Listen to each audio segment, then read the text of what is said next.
जय श्री श्याम। ये है हमारी ट्रिप का लास्ट व्लॉग। अब बस हम वाइंड अप कर रहे हैं। यहाँ से पूरा पैकअप हो चुका है निकलने के लिए, क्योंकि आज ही हम लोगों को यहाँ से चेकआउट करना है। अरे अभी तक सो रहे हैं, चलो उठाते हैं और फिर निकलते हैं। तो हम लोग निकले। हम लोग सुबह लगभग 5:30 के आसपास निकले।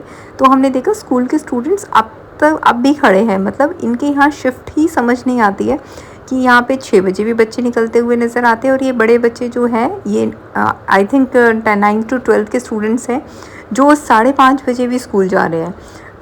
तो उस टाइम थोड़ा सा ट्रैफिक हुआ, हम लोगों ने ट्रैफिक को क्रॉस किया और उसके बाद हम लोग निकल चुके थे। हमें जगह जगह पर स्कूल के स्टूडेंट नज़र आ रहे थे, स्कूल बस नज़र आ रही थी।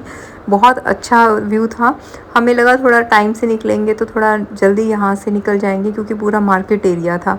बट भीड़ थी, लेकिन इतनी नहीं थी। 2 व्हीलर्स यहाँ पे ज़्यादा चलते हैं। हम लोगों ने जैसे तैसे करके ट्रैफिक क्रॉस किया और क्रॉस करके हम लोग रास्ते से निकल रहे थे। हमारे आगे एक STF की गाड़ी जा रही थी, जिसमें बहुत डिसिप्लिन मैनर में बैठे हुए थे।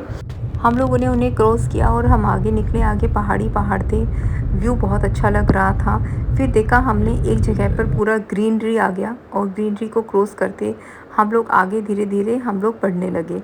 जो आप लोग देख सकते हैं कि बहुत सुंदर था पूरा व्यू। उसके बाद हम लोगों ने धीरे धीरे जैसे जैसे उसको क्रॉस किया तो हमें भूख लगने लगी।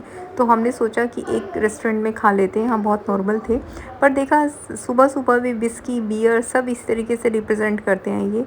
हमने वहाँ से नॉर्मल कॉफ़ी पी और हम लोग आगे निकल गए।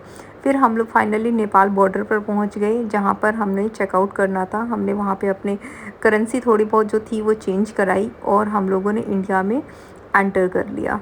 तो बहुत अच्छा था नेपाल का ट्रिप। फिर हम लोगों ने सोचा कि हम अब इंडिया में जब एंटर ही कर रहे हैं तो अयोध्या होते हुए चलेंगे। उसी हिसाब से हमने अपनी लोकेशन लगाई, पर हमने आगे देखा कि बहुत बारिश हो रही थी।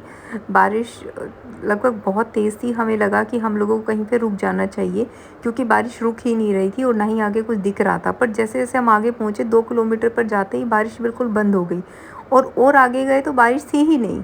तो ये बहुत अलग अलग एटमॉस्फेयर था यूपी के अंदर। फिर हम लोग पहुँचे राम जन्मभूमि पर। हमने एक होटल देखा।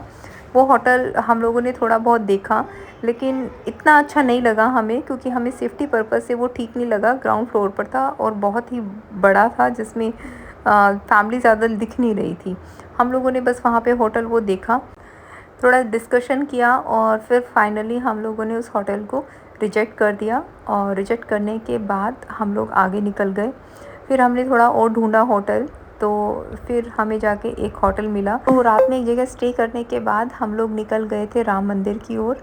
राम मंदिर की ओर पैदल ही चले गए थे, क्योंकि वहाँ से लगभग 250 मीटर का ही रास्ता था।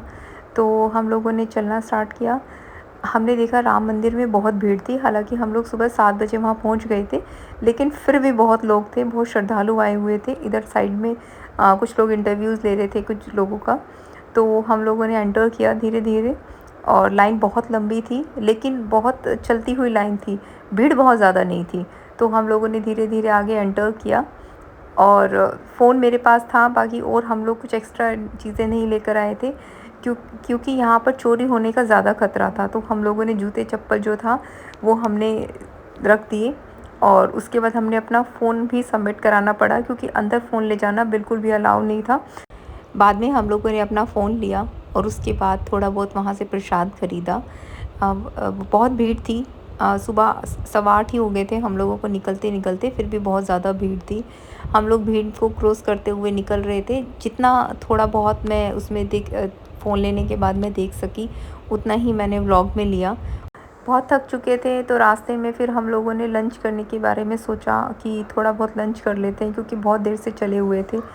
और फिर हम लोगों ने लंच किया। जगह अच्छी थी, भूख भी बहुत लगी हुई थी, लगभग 5 बज गए थे। उसके बाद हम लोग फाइनली घर आ गए, और मेरा बर्थडे भी था, तो हम लोगों ने सिर्फ केक कट किया। And thank you for the watching. Bye bye.